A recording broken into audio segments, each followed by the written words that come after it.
Okay, let's take a trip back. Way back over a century ago. To a moment that really, didn't just mark the future of aviation. It felt like it launched it. Picture this. January 1910, Los Angeles. Right. The International Air Meet. And it's pulling in a massive crowd, like 250,000 people. 250,000. That's incredible for 1910. It really is. Yeah. Especially when you think just 7 years earlier, the Wright brothers' first flight. Only 5 spectators saw that. Wow. Big difference. Huge. So this air meet, it wasn't just some show. It was genuinely pivotal. It lit a fire under a whole generation of aviation pioneers. It absolutely did. Set the stage, you could say. And somewhere in that enormous buzzing crowd, there's this 14-year-old kid, John K. Northrop. Our main character. Exactly. And our mission today is really to unpack his lifelong vision, which was, frankly, audacious for the time. The all-wing aircraft. The flying wing. That's the one.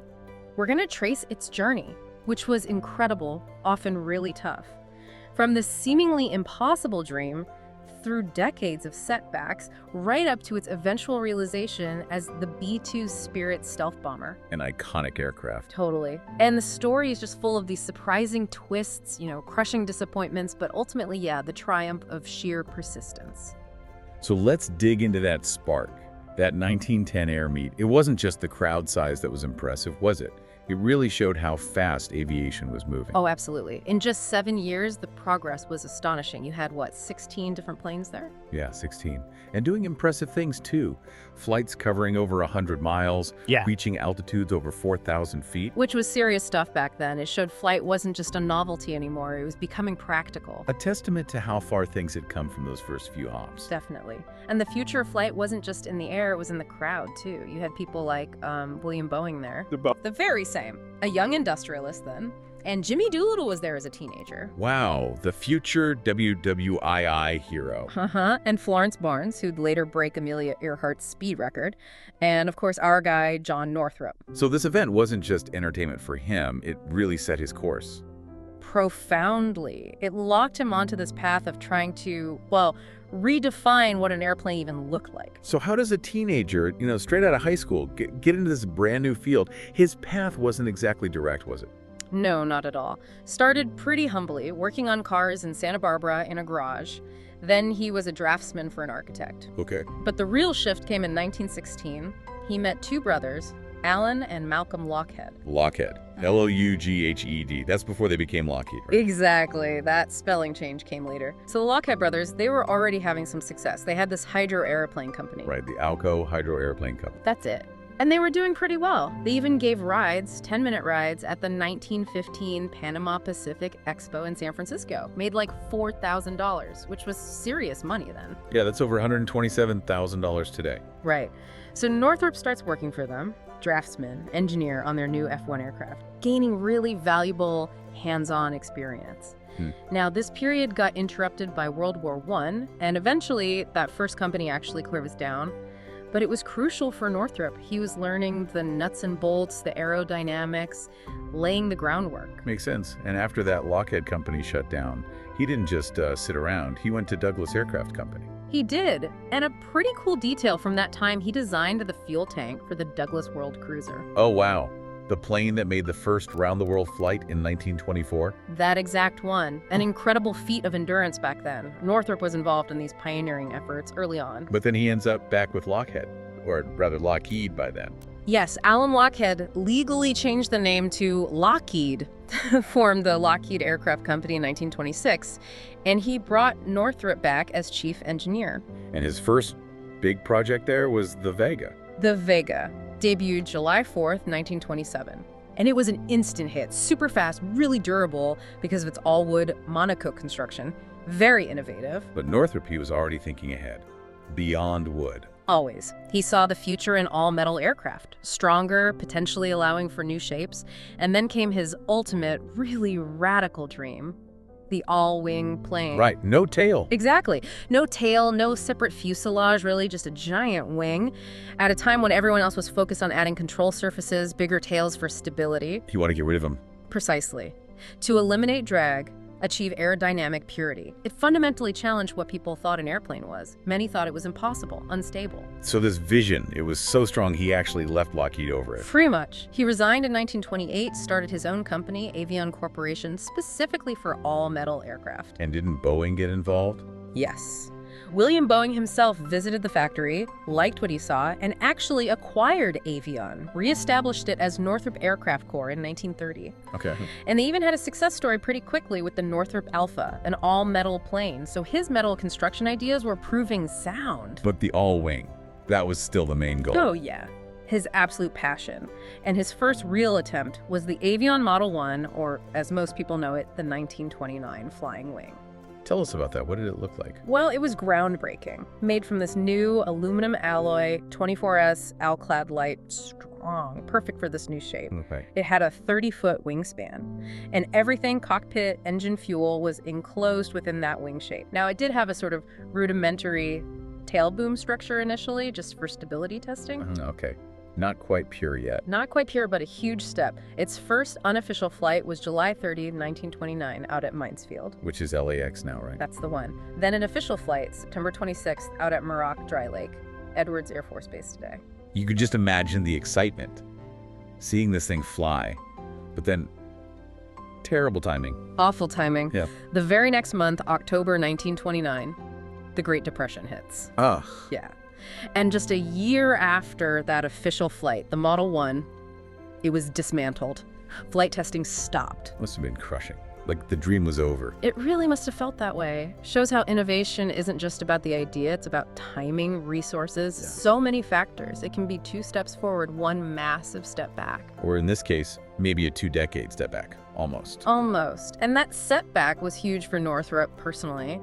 But his persistence, it was just incredible. You fast forward to 1939. Right, started WWII in Europe. Exactly. Huge demand for aircraft again. Northrop starts another company, Northrop Aircraft, Inc. And this time, he gets interest from the top brass. General Henry Hap Arnold, head of the Army Air Corps. And Arnold was actually interested in the all-wing bomber idea. Surprisingly, yes. Despite the earlier setbacks, the potential advantages, range, payload, maybe even reduced radar signature, though that wasn't the main focus then, were intriguing. So that led to the N1 project. It did. A twin-engine, medium all-wing bomber design. But it had issues initially.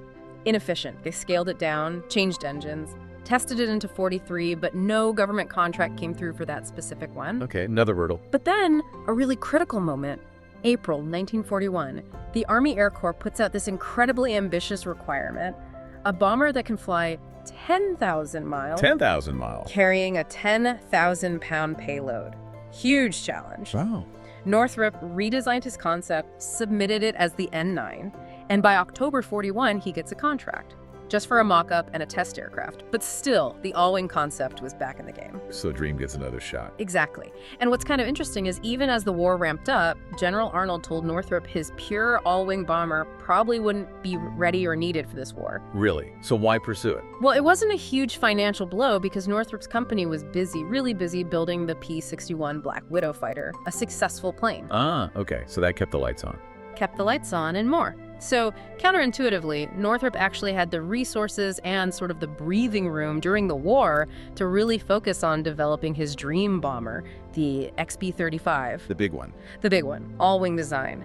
8 bomb bays, 7 remote-controlled gun turrets, 4 massive 3,000 horsepower Pratt & Whitney engines. It finally flew June 25, 1946, just after the war ended. So close. The vision was right there. And then it evolved into the jet version, the YB-49. That's right. Transitioned to jet engines, but that leap brought new problems. Oh, what?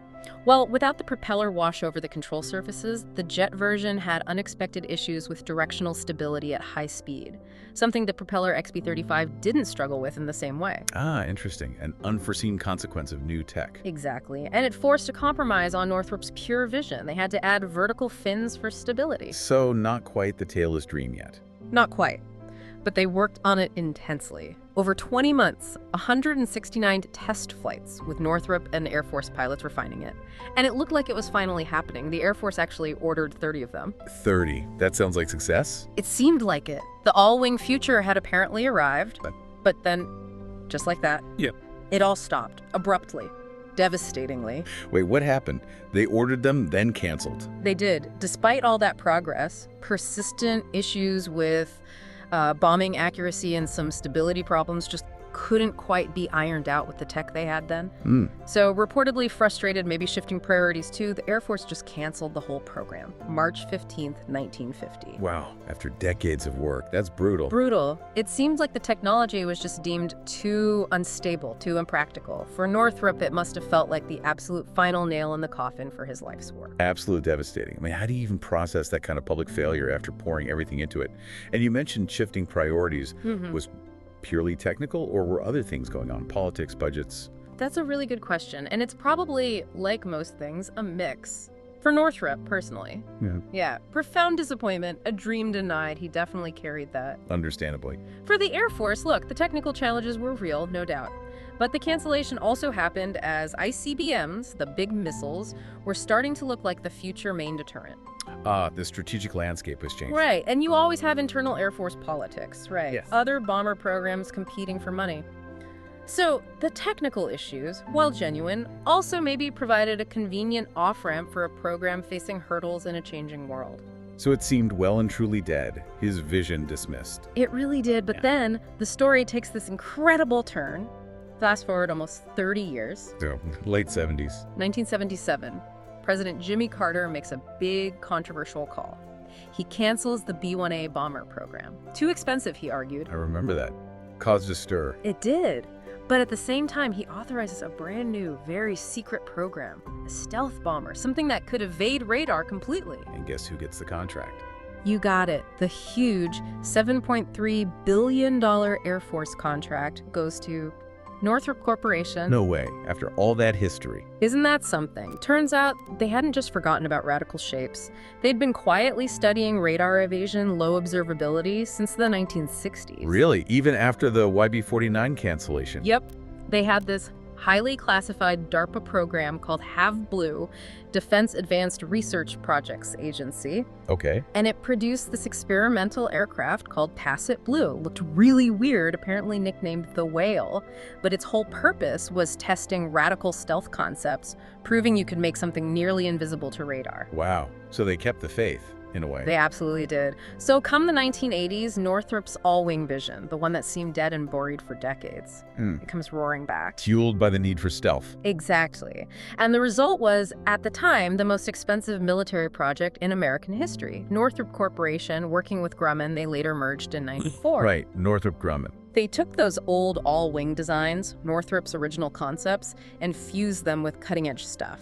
Special radar-absorbing coatings, advanced composite materials, computers powerful enough to manage the inherent instability, and technology that's still classified today. And that created the B-2 Spirit. The B-2 Spirit. Yeah. Unveiled November 22, 1988, out in Palmdale, California. An incredible sight. Like the specs on that beast. Impressive. Massive 172-foot wingspan, high subsonic speed, flies way up at 50,000 feet, range is about 6,000 nautical miles without refueling, and it can carry a 20-ton payload. 20 tons, wow. And its first flight? July 17th, 1989. Now, the original plan was for like 132 of them. That many? Yeah, but the cost, it was astronomical. So eventually it got scaled back to just 21 bombers being built. Still 21 very potent aircraft. Incredibly potent. Despite the small number, the B-2 has absolutely proven its worth. Excellent bombing record, amazing longevity, still a key part of the U.S. deterrent force. And they're all based in one place, right? Missouri. That's right, Whiteman Air Force Base in Missouri. And its combat history is significant. First saw action over Serbia in '99. Operation Allied Force.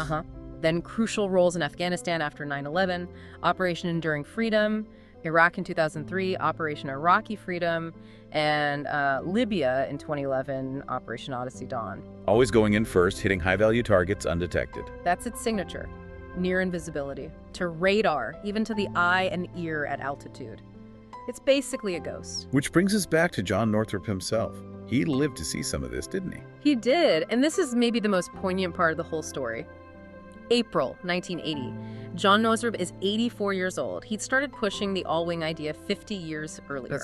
50 years, he's granted special security clearance, and they show him a detailed model of the B-2 stealth bomber. Wow, imagine that moment.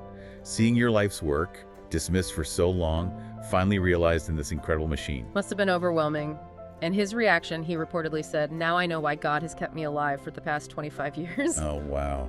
That gives you chills. Doesn't it? A lifetime of belief vindicated right there. Yeah. He passed away less than a year later, but he saw it. He knew his dream had finally taken flight.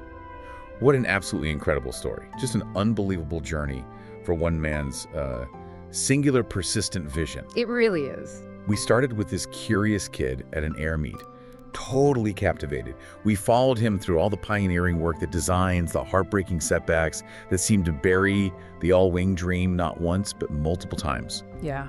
And then decades later, this incredible resurgence, his rejected vision becomes the stealthiest, most advanced bomber in the world. Amazing. It really makes you think, doesn't it?